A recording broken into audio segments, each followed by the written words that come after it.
Sehingga kita cukup yakin ini ada peretasan yang terencana. Bisa jadi ada aksi, bisa jadi ada berbagai gerakan lainnya. Prabowo ditandemkan dengan Mas Ganjar itu, opsi itu sekarang sudah di atas meja lagi. Ikut cawe-cawenya ini, yang pertama berbahaya. Ada persoalan psikologis yang dialami selain Bu Mega sebagai Ketua Umum, Pak Jokowi menjalankan pemerintahan. Saya lihat PDIP dengan Bu Meganya tidak nyaman, sangat mengganggu tidur nyenyaknya kawan-kawan PDIP. Saya sih belum ke sana ya. Ada skenario untuk mendorong Prabowo Gibran dengan Prabowo itu hasil restu dari presiden. Kenapa sampai presiden menggunakan tangan Gibran Rakabuming? Jokowi sangat mungkin tidak rela kalau Ganjar Pranowo yang dia upayakan terusung itu lebih besar dikuasai oleh Megawati. Presiden Joko Widodo harus segera menyadari kekeliruan berpikir dan bersikap itu. Mudah-mudahan beliau tidak secara terus-menerus menjadikan istana itu sebagai rumah pribadi.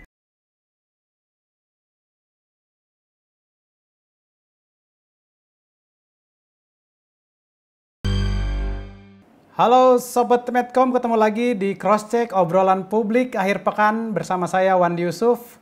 Badan Eksekutif Mahasiswa Universitas Indonesia atau BEM UI mengejutkan publik dengan sebuah kritik keras kepada Presiden Jokowi berjudul Jokowi milik parpol, bukan milik rakyat. BEM UI memposting penilaian mereka terhadap Presiden Jokowi di Instagram dan Twitter BEM UI. Yang menarik, setelah posting, BEM UI mengaku bahwa akun sosial media mereka diretas nih. Di tengah kritik sangat tajam BEM UI ini, faktanya Presiden Jokowi terus melakukan manuver politik. Kamis 25 Mei, Presiden justru mengundang Menteri Pertahanan dan juga Ketua Umum Partai Gerindra Prabowo Subianto ke Istana Bogor. Spekulasi yang muncul adalah Jokowi ingin menduetkan Prabowo menjadi cawapresnya Ganjar Pranowo. Nah, manuver terbaru ini melengkapi proklamasi Jokowi sebelumnya bahwa dirinya adalah politisi yang berhak membisiki parpol soal Pilpres 2024. Nah, langsung saja melalui Zoom kita ngobrol bersama tentu saja Melki Sadekuang, Ketua BEM Universitas Indonesia, Immanuel Ebenezer atau Bang Noel dari Jokowi Mania, dan Bang Henry Satrio dari atau sebagai Direktur Eksekutif Kedai Kopi. Selamat pagi semuanya nih, Bang Henry, Bang Noel, sama Melki. Oke, kita dudukan dulu persoalan ini nih. Kita coba ke BEM UI dulu nih. Mungkin ada penjelasan sedikit mungkin dari Mas Melki, apa yang membuat BEM UI itu memposting Jokowi milik parpol, bukan milik rakyat nih. Mungkin bisa dijelaskan dulu. Mas Melki, silakan. Kenapa BEM UI kemudian mengeluarkan publikasi berjudul demikian, Jokowi milik parpol bukan milik rakyat? Ya. Alasannya sederhana, karena memang begitulah yang kami rasakan, gitu loh. Seperti misalnya Pak Jokowi kan berkali-kali mengatakan bahwa dia betul adalah Presiden Rakyat Indonesia, dia adalah pemimpin Republik, tapi dia juga adalah petugas partai, gitu loh. Okay. Itu keadaannya tidak bisa kami salahkan, itu adalah realitas politik, itu adalah realitas kenegaraan kita hari ini, gitu. Cuman Pak Jokowi tampaknya lupa bahwa dia pun harus berperan sebagai pejabat publik, Presiden Republik Indonesia dengan maksimal, yang mana salah satu peranannya adalah memberikan kita, masyarakat, sebuah kepercayaan bahwa ia akan mengawal pemilu 2024 dengan maksimal, dengan baik, agar pemilu 2024 itu dapat berlangsung secara langsung, jujur, adil, dan dia harus memastikan dirinya tersebut independen, untuk kemudian memastikan tidak ada konflik of interest, tidak ada keberpihakan petinggi Republik terhadap salah seorang pasangan calon presiden ataupun seorang calon presiden dari golongan tertentu, gitu. Dia harus bisa menghadirkan persepsi itu pada publik. Agar apa? Agar masyarakat mampu percaya bahwa pemilu 2024 ini pestanya rakyat. Bukan pestanya sekelompok orang, bukan pestanya sekelompok golongan politik tertentu. Dan Presiden Republik Indonesia ini kan presidennya rakyat seluruh Indonesia. Bukan presidennya golongan politik tertentu, kelompok kepentingan tertentu, dan lain sebagainya. Oke. Mas Melki, ini karena coba kalau dilihat lebih jeli, gitu ya, publikasi kami tersebut itu, kami juga menyindir bahwa Presiden Jokowi itu sudah berkali-kali menggunakan fasilitas negara, gitu loh. Pertama itu menggunakan pesawat kepresidenan untuk mengantar salah seorang calon presiden itu kembali ke Solo. Yang kedua, menggunakan fasilitas negara bernama Istana Negara untuk mengumpulkan para ketua umum partai politik, membincangkan perihal pemilu 2024 yang jelas itu sudah sangat jelas memiliki kepentingan kelompok tertentu gitu, dan kepentingan seluruh rakyat banyak. Begitu Mas, mungkin yang bisa Oke, Mas Melki, ini saya tanyakan di sini karena penting, karena kemarin di cross check minggu lalu Prof Denny Indrayana, pakar hukum tata negara, mengatakan bahwa apa yang dilakukan presiden ini melanggar konstitusi. Nah, apakah BEM UI juga melihat hal itu dengan lantas memposting beberapa hal terkait kritik terhadap Jokowi ini? Kalau Prof Denny Indrayana mengatakan melanggar konstitusi, mungkin penilaian Prof Denny Indrayana itu patut untuk kita pertimbangkan juga gitu. Kenapa? Karena salah satu dasar pikirannya adalah mengenai kedaulatan di tangan rakyat dan dilaksanakan menurut undang-undang gitu. Dan Pak Jokowi harus bisa memastikan hal tersebut gitu. Pemilu 2024 itu harus jadi ajang kedaulatan rakyat itu betul-betul dipertunjukkan. Bukan untuk melahirkan calon presiden yang sekedar endorsan presiden sebelumnya, ataupun bukan menghadirkan calon presiden yang sebenarnya dilahirkan dengan konflik kepentingan presiden sebelumnya yang secara terang-terangan dipertunjukkan. Jadi kedaulatan rakyatnya tidak ada. Mungkin begitu yang bisa saya sampaikan. Gitu. Ini Mas Melki, untuk melihat manuver Jokowi seperti ini, apakah apa yang dilakukan mahasiswa, apakah sekedar mengkritik di media sosial atau mungkin akan melakukan hal yang lebih kritis lagi, turun ke jalan atau seperti apa begitu, Mas Melki? Yang jelas mahasiswa seluruh Indonesia konsolidasi, dan kita mengarahkan perhatian penuh kita kepada pemilu 2024 agar bisa terlaksana sesuai jadwal, langsung jujur dan adil gitu, sehingga apapun manuver politik yang terjadi, apapun kemudian langkah-langkah dari kenegaraan yang kemudian diambil oleh Presiden Jokowi dan kita melihat itu berpotensi merugikan berlangsungnya pemilu yang independen gitu, kemudian kita akan terus kemudian mengawal dengan banyak cara. Hari ini sudah berkonsolidasi, kedepannya akan ada pembahasan lagi, entah kita kemudian melaksanakan aksi ataupun pernyataan sikap bersama dengan cara-cara yang lebih konkret dan lain sebagainya. Akan ada aksi, publikasi banyak sekali BEM di sosial media itu sudah menunjukkan bahwa itu adalah sikap kami untuk terus mengawal gitu. Dari ini, dan mungkin akan ada aksi ke depan kalau misalnya memang tidak ada hal yang dibuktikan oleh Jokowi begitu. Bisa jadi ada aksi, bisa jadi ada berbagai gerakan lainnya. Oke, ini sedikit lagi mungkin juga penonton atau mungkin juga Sobat Medcom ingin tahu, ini kan tak lama setelah adanya kritik terhadap Jokowi, media sosial, beberapa media sosial khusus BEM UI-nya ini diretas nih. Apa, sudahkah diteliti siapa yang meretas atau apakah sekarang sudah baik, dan dugaan BEM UI siapa nih yang melakukan dan kenapa hal itu dilakukan di saat BEM sedang keras mengkritik Jokowi? Tampaknya BEM UI ini belum secanggih Badan Sandi dan Siber Negara ataupun BIN ataupun BAIS TNI dan lain sebagainya untuk mengetahui siapa pelaku utama dari peretasan tersebut karena keterbatasan kita. Tapi yang jelas seperti ini, Mas. Ada dua publikasi dari BEM UI yang kemudian menyinggung tingkah upaya Presiden Jokowi yang kami nilai tidak mempertahankan independensinya dalam pelaksanaan pemilu 2024. Dan selepas mengeluarkan dua publikasi tersebut, tepat di peringatan 25 tahun reformasi itu 21 Mei 2023, kita sekitar pukul 20.00 malam hari, semua perangkat yang terhubung dengan Twitteras BEM UI itu terlock out, dan kami melihat ada upaya peretasan gitu. Kenapa? Karena kita sudah masuk di factor authentication, dan di factor pertama, di lapis pertama kita bisa masuk, namun kita menemukan ada orang yang mengganti nomor HP, nomor telepon resmi dari BEM UI. Setelah kita kemudian mencoba untuk riset menggunakan sumber dari teman-teman fakultas ilmu komputer BEM UI dan biro multimedianya BEM UI gitu, kita kemudian melihat bahwa ini peretasannya masuk hingga ke tingkat 2 dari security cyber system yang sudah kita antisipasi sejak awal, sehingga kita cukup yakin ini ada peretasan yang terencana gitu, Mas. Oke, masuk tingkat 2 dan ada peretasan terencana ya. Dan ini belum tahu apa maksudnya ya dari pihak BEM UI. Oke, saya ke Bang Noel. Bang Noel, Ketua Jokowi Mania nih, ada kritik pedas dari BEM UI. Nah, Jokowi milik parpol bukan milik rakyat. Tanggapan Anda seperti apa, Bang Noel? Saya rasa selama kritiknya memang buat membangun bangsa ini nggak masalah.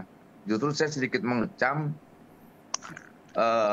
orang yang coba meretas akun atau ininya metodenya kawan-kawan BEM UI itu tidak pantas sekali.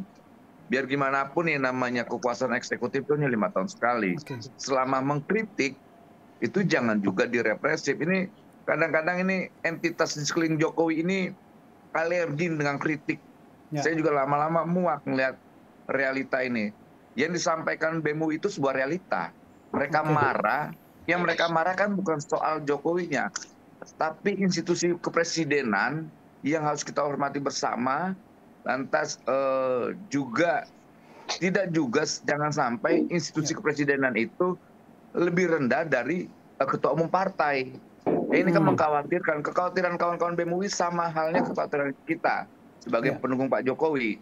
Nah, beliau kawan-kawan BEM UI kan marah karena institusi yang kita sepakati ini seakan-akan menjadi yang rendah lah, lebih hebat dari ketua partai presiden itu, dan kita tidak mau.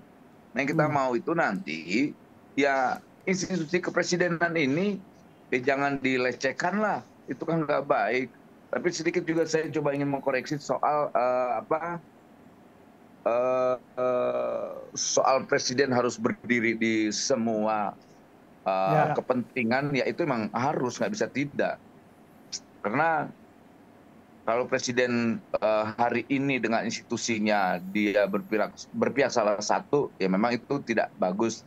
Tapi memang itu secara etik juga nggak masalah, karena dimanapun presiden dalam konteks demokrasi, apalagi dengan multi partai, dia akan mendukung yang secara chemistry sama gitu, yang bisa melanjutkan legasinya. Nah, walaupun berada di simbol-simbol pemerintahan seperti di istana begitu, Bang Noel. Saya rasa itu nggak masalah, karena kan ini yang dipanggil-panggil itu kan ketua umum partai yang kebetulan semuanya itu adalah kabinetnya Jokowi, gitu loh. Erlangga, Pak Prabowo, entah Zulkifli Hasan, siapa lagi tuh? Itu kan menteri-menteri semua. Stop dulu di situ, Bang Noel. Saya ke Bang Henry nih, Bang Henry. Pakar ketatanegaraan resah karena Jokowi dianggap melanggar konstitusi nih, Bang Henry nih. Karena tidak netral sebagai kepala negara. Nah, dan ini juga BEM UI juga resah akan hal itu. Nah, bagaimana Bang Henry melihat hal ini, Bang Henry? Gini, kita tuh mungkin ya, saya lah, ini termasuk yang kaget juga. Kemudian Pak Jokowi berbeda 180 derajat dengan pada saat dia maju di 2014. Jadi artinya pada saat dia maju 2014 itu kan rakyat mempersilahkan. Dan tidak ada presiden penguasa yang cawe-cawe. Presiden ini kan punya aparat repotnya, Mas Wak.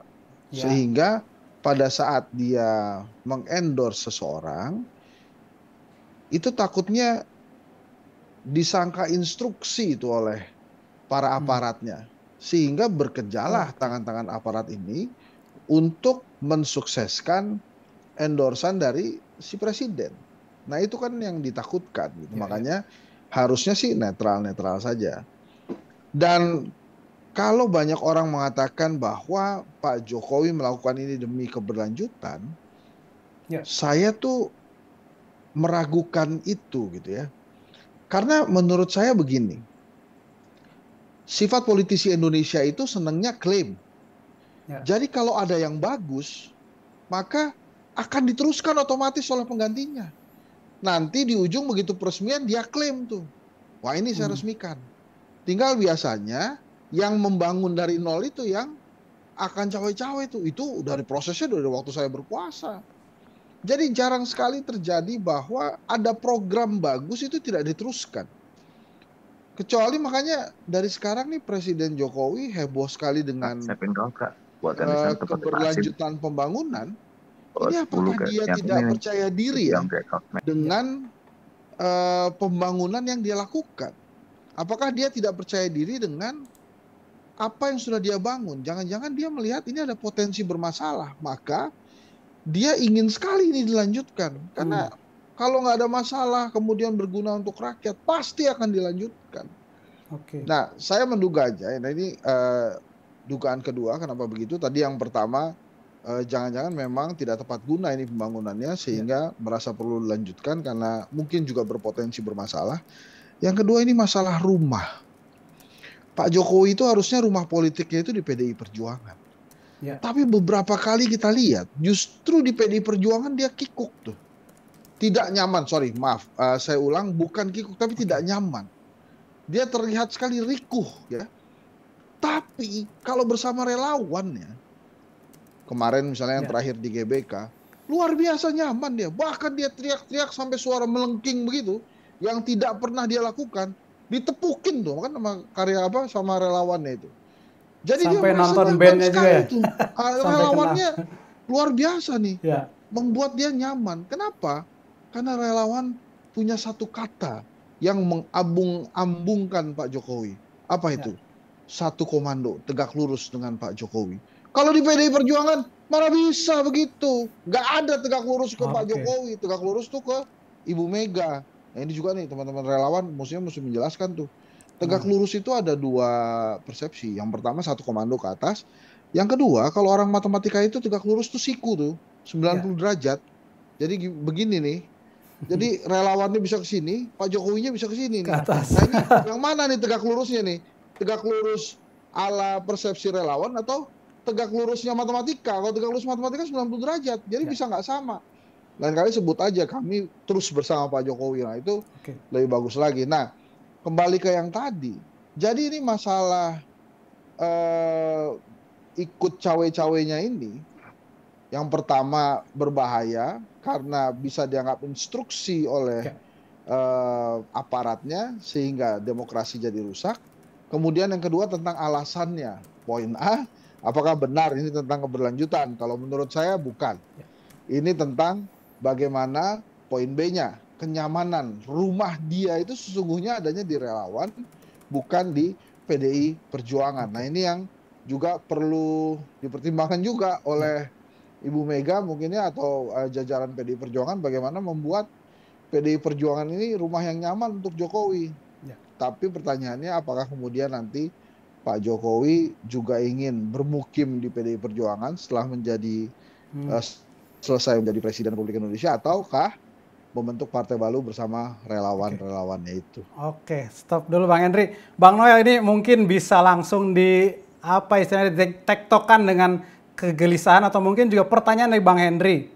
Berbahaya, apakah ini dianggap instruksi? Ini kan juga dia sebagai presiden dan dia juga sebagai petugas partai begitu ya. Dan ini juga yang dikhawatirkan oleh BEM UI. Nah, kenapa ketika di relawan dia sangat nyaman, ketika di PDIP dia sangat kikuk atau rikuh tadi kata bahasanya Bang Henry nih. Ini kan persoalan kenyamanan ya, kenyamanan batin ya, batin politik Pak Jokowi. Mungkin tadi bisa benar juga itu apa yang si Hensat sampaikan. Begitu ekspresif sekali Pak Presiden Jokowi ketika ada di tengah-tengah relawannya. Karena memang relawannya ini kan tidak terlalu banyak mengintervensi apa yang dilakukan Pak Jokowi. Apalagi berkaitan kebijakannya. Terkecuali memang ada kebijakan yang salah dilakukan oleh menteri. Biasanya kita langsung dikasih tombol, tolong tuh diingetin relawan, jangan saya. Kalau saya sudah berkali-kali mengingatkan nggak bisa, udah relawannya yang teriakin. Misalnya kayak apa yang pernah saya sering lakukan lah. Gitu. Kedua, soal PDIP menjadi rumah yang seperti apanya, saya rasa kawan-kawan juga pasti lebih tahu ya, dalam menganalisanya lebih mudah sebetulnya soal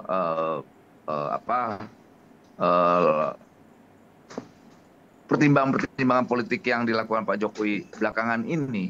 Karena memang ini ada persoalan psikologis yang dialami selain Bu Mega sebagai ketua umum, Pak Jokowi menjalankan pemerintahan.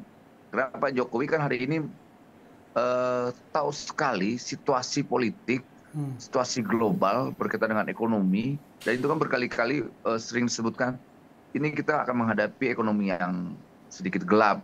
Artinya kan udah memberi warning. Nah, kita butuh pemimpin yang punya keberanian, yang paham keinginan rakyat, gitu loh. Saya tidak ingin mengkampanyekan Pak Prabowo, tapi arahnya itu ke Pak Prabowo, dan mungkin dengan ini tafsir atau apa nih? Apa langsung dari Jokowi sendiri? Dengan kriteria itu, saya lihat PDIP dengan Bu Meganya tidak nyaman. Apalagi kemarin ada peristiwa hari Jumat di Solo, di Loji, itu ada pertemuan relawan Jokowi dan relawannya Mas Gibran, mendeklar secara penuh dan utuh dan bulat mendukung Pak Prabowo. Dan peristiwa-peristiwa politik itu sepertinya itu sangat sangat mengganggu tidur nyenyaknya kawan-kawan PDIP. Jadi ya dia berharap ya kayak kawan-kawan bilang cawe-cawe, sebetulnya nggak ada yang cawe-cawe. Saya rasa semua tuh jalannya normal-normal aja apa yang dilakukan Jokowi. Aktivitas, masa presiden nggak boleh melakukan aktivitas politik, sedangkan presiden itu kan jabatan politik, bukan jabatan struktural. Oke. Gitu. Bang Noel. Tapi memang kenapa? Ini apa betul nih Bang Noel, saya sedikit bergeser, apa betul ini kan Jokowi ada dua antara Ganjar dengan Prabowo. Nah, apa betul Presiden Jokowi ini terus bermanuver ingin menjadikan Prabowo sebagai wakilnya Ganjar agar skenario all Presiden Man ini bisa mulus begitu Bang Noel?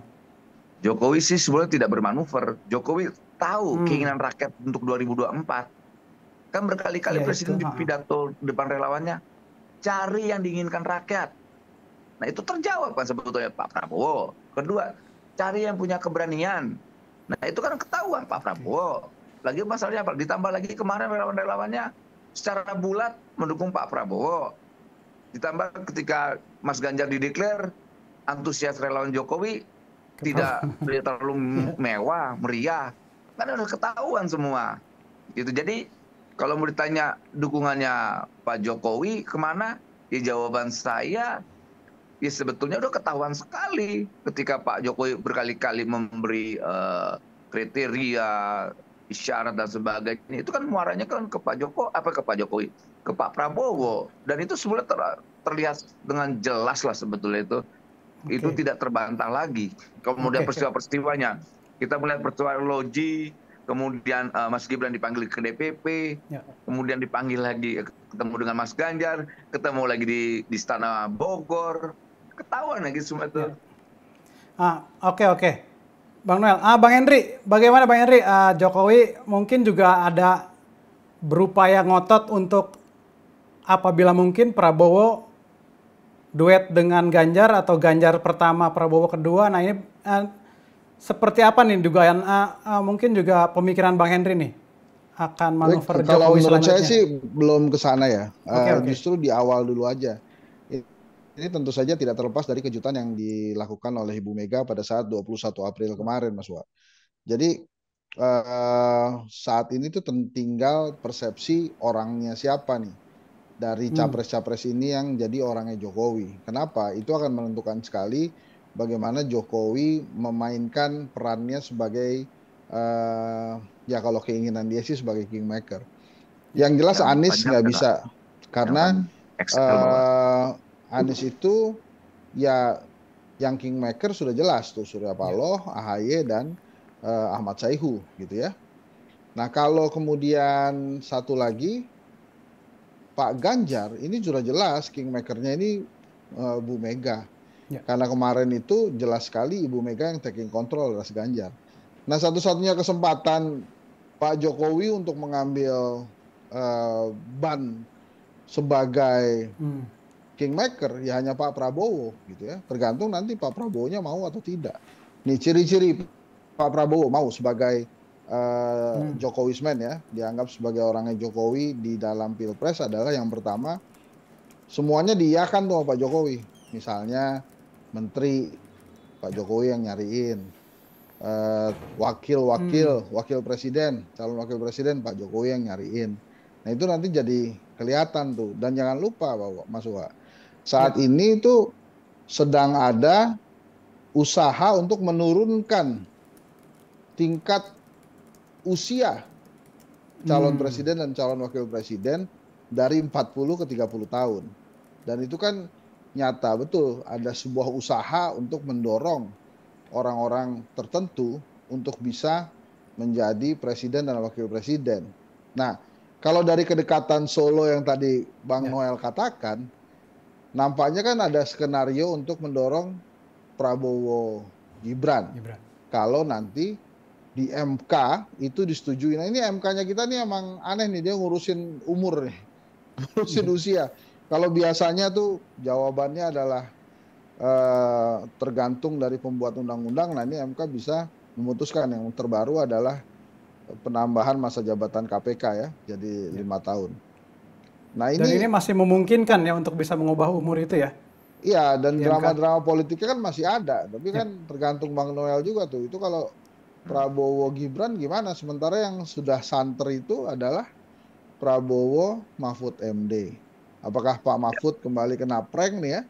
Nah ini kita lihat juga. Tapi Ya. kalau misalnya ada usaha-usaha untuk meloloskan Mas Gibran sebagai calon wakil presiden misalnya dari putusan MK itu, ya itu menjadi cerita yang lain lagi tuh Mas Uwa. Kenapa saya katakan demikian? Karena sangat mungkin ya setelah itu skenario-skenario yang diinginkan Pak Jokowi ini jadi terjadi gitu. Lagi-lagi saya tuh bingungnya kenapa sih Pak Jokowi takut banget pembangunannya itu tidak dilanjutkan oleh presiden selanjutnya. Karena menurut saya tadi kalau memang bagus itu pasti otomatis akan dilanjutkan. Nggak usah disuruh. Apalagi udah ada undang-undangnya pasti dilakukan. Kalau memang bagus tidak berpotensi masalah itu pasti presiden selanjutnya akan melanjutkan. Karena apa? Urusan klaim pembangunan juga. Gitu loh, kok ini takut banget gitu nggak akan dilanjutkan. Makanya menurut saya sih harusnya Pak Jokowi ingatlah pada saat dirinya gitu ya dipersilahkan oleh rakyat Indonesia sebagai presiden melalui sebuah pemilihan umum yang riang gembira dan fair gitu kan. Nah ini harusnya sekarang begitu juga ya, beliau persilahkan aja. Silakan Mas Anies, silakan Pak Ganjar, silakan Pak Prabowo maju, saya jadi penyelenggara saja. Nah kira-kira gitu Mas Wak. Oke, nah Bang Noel, ini apakah tidak ada sentilan langsung dari Megawati terhadap Jokowi ini? Ini kan mungkin hanya lewat, terlihat hanya lewat Gibran setelah dipanggil oleh oleh Hasto ya di PDIP Pusat. Nah, kenapa Jokowi ini kok tidak, apakah ada ketegangan ya antara Jokowi dengan Mega nih? Dan justru atau mungkin jadi bergeser antara Prabowo ke Mega dengan Mega nih, Bang Noel? Kalau mau kasih info per hari ini yang saya dapat nih ya, dengan orang yang bisa saya percaya, bahwa kemungkinan besar Prabowo ditandemkan dengan Mas Ganjar itu, opsi itu sekarang sudah di atas meja lagi, yang tadinya hilang. Tuh, karena ya pertama pertimbangan rasionalisasinya adalah terlalu ini persoalan anggaran lah ya, anggaran yang akan memakan anggaran banyak. Seharusnya anggaran itu bisa buat kebutuhan-kebutuhan rakyat. Ini kalau hanya di fullin buat kebutuhan pemilu kan kasihan. Itu kedua, tadi saya juga ingin menyampaikan apa yang dikhawatirkan oleh Hensat persoalan gugatan soal umur. Sebenarnya soal umur itu nggak ada kaitan dengan Gibran. Bahkan itu setahu saya gugatan soal umur itu buat anak saya. Anak saya kan nanti nyapres. Itu anak saya mau nyapres, lantas diadu dengan anaknya Hensat. Gitu. Dan kita mau, ikan itu undang-undang yang bukan, kalau undang-undangnya cuma buat produknya anak kekuasaan, saya akan lawan. Saya nggak peduli mau anaknya Jokowi. Tapi kan undang-undang itu digugat di JR gitu untuk kepentingan kita ini, generasi muda, anak-anak kita ini punya hak juga menentukan arah politiknya, dan punya hak juga menentukan selain pilihan politiknya, dia juga punya hak untuk bisa maju memimpin bangsa ini.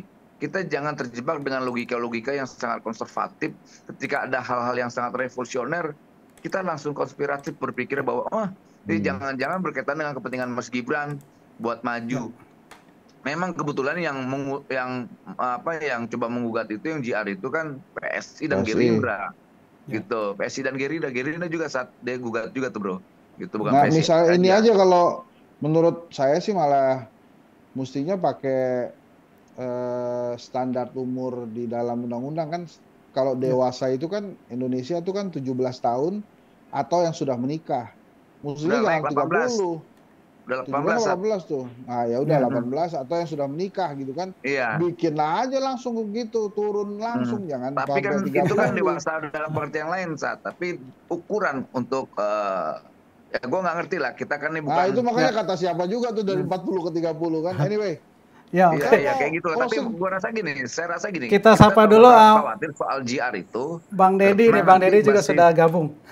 Bang Ya, Dedi, halo Bang Dedi. Basis berpikirnya itu ngeri sangat konspiratif sekali. Akhirnya kita Ya, tidak ya. paham tentang Padahal substansinya. tadi awal-awal gue nggak nyebut nama tuh, terus disebut juga namanya. Kita ke Bang Dedi. Bang Dedi, kita lanjut nih dari Bang Noel sama Bang Henry nih. Nah, kira-kira bagaimana melihat peta manuver, terutama manuver dari Jokowi yang terus melakukan berbagai upaya sepertinya untuk bisa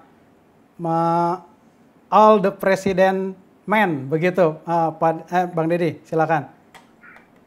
Ya, saya kira kan situasi ini memang dilematis ya. Dilematis dalam artian kita mengharapkan punya kepala negara sekaligus kepala pemerintahan yang menjaga wibawa dirinya sebagai pimpinan, sekaligus menjaga wibawa negara ini bahwa negara ini sedang dipimpin oleh negarawan, bukan oleh politisi. Ya. Meskipun di luar itu sah-sah saja bahwa Jokowi mengklaim dirinya sebagai bagian dari politisi, kemudian mengambil sikap-sikap yang politis begitu ya. Tapi apa yang dilakukannya kemudian, bagaimana keterlibatan membentuk koalisi, termasuk juga ikut intervensi terkait dengan wacana pemasangan Prabowo Ganjar atau Ganjar Prabowo, ini tentu di luar batas. Makanya kemudian kalau melihat kenyataan yang demikian itu tentu satu sisi disayangkan. Sisi yang lain kan bisa saja publik justru akan bertanya-tanya sekaligus mereka akan kehilangan kepercayaan terhadap kredibilitas presiden. Okay. Apalagi di akhir masa jabatan tidak mungkin kemudian warga negara itu menuduh presiden ya ikut campur tangan dalam menjaga kekuasaannya meskipun melalui tangan orang lain di periode berikutnya. Okay. Saya kira politik kita sudah cukup dewasa dan dinamis. Artinya kita perlu satu perombakan yang luar biasa. Tentu semua kepemimpinan ke depan rasanya tidak mungkin akan melakukan penghabisan terhadap legitimasi, termasuk juga terhadap wibawa dan juga kerja-kerja presiden hari ini. Hampir semua presiden sejak presiden yang terdahulu tentu selalu melanjutkan presiden sebelumnya, meskipun memang ada cara yang berbeda, kemudian juga ada sikap politik yang berbeda. Tapi secara substansial saya kira mereka meneruskan perjuangan bangsa ini. Saya kira gitu, Bung. Oke, Bang Dedi, ini mengenai tadi apa yang dikhawatirkan oleh Bang Henry itu kenapa Jokowi sangat khawatir begitu, Bang Dedi, tidak ada legitimasi dan sebagainya dan sampai harus cawe-cawe, sampai harus bermanuver, sampai harus melibatkan juga Gibran sebagai anaknya begitu. Nah, apa yang membuat hal ini sekhawatir itu begitu Jokowi? Ya, ini menjadi satu pertanyaan yang menurut saya mungkin dimiliki oleh semua orang yang punya concern terhadap situasi politik kita. Rasanya tidak mungkin Joko Widodo memiliki kekhawatiran terkait dengan rezim berikutnya kalau tidak memiliki persoalan. Itu satu.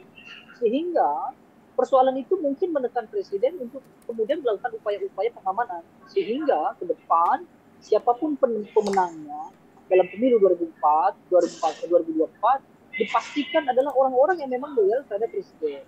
Dan itu hari ini terlihat ada pada dua sosok, Ganjar Pranowo dan juga Prabowo Subianto. Lalu yang menariknya adalah, kira-kira mungkin atau tidak Gibran Rakabuming sebagai putra Presiden Joko Widodo mengambil langkah berbeda dengan bapaknya.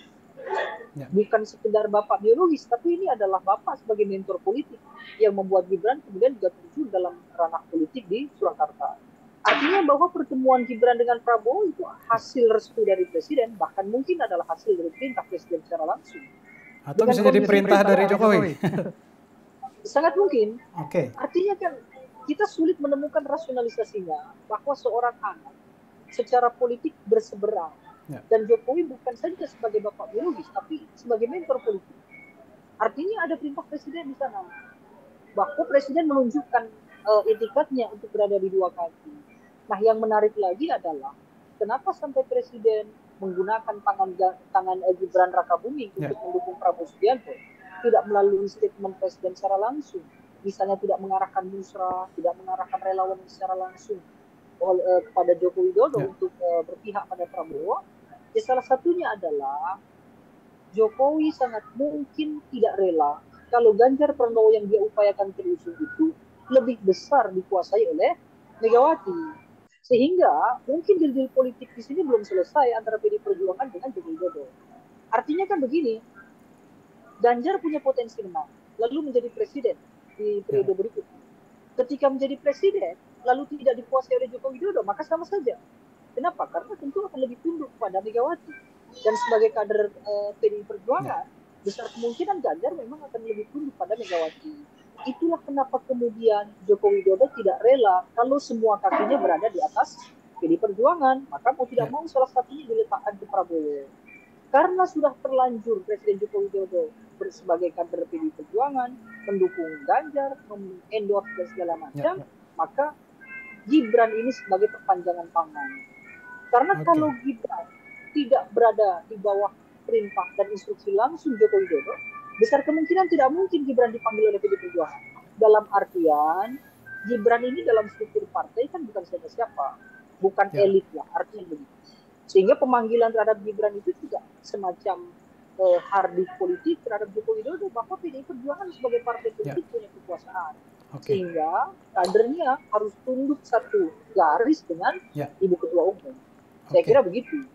Oke, Mas Edi, saya colek lagi ke Mas Melki. Mas Melki, bagaimana mungkin sedikit closing statement dari Mas Melki, apa yang kira-kira Anda dapat, poin apa yang kira-kira Anda dapat dari diskusi kita kali ini, Mas Melki? Terutama dengan manuver-manuver Jokowi tadi ya.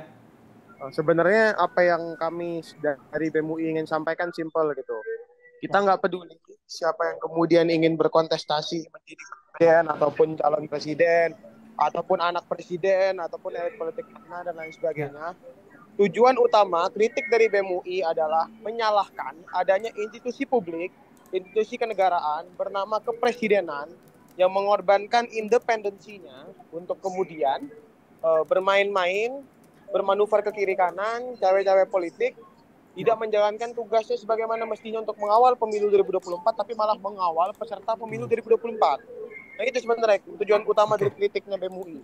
Jadi ini bukan soal figur, bukan soal Anies, Prabowo, Ganjar, Jokowi, Gibran, dan kawan-kawan, bukan. Tapi bagaimana institusi publik yang baik itu harus mampu betul-betul menyuarakan seluruh kepentingan rakyat yang ingin pemilu 2024 itu sesuai jadwal, langsung, jujur, adil gitu.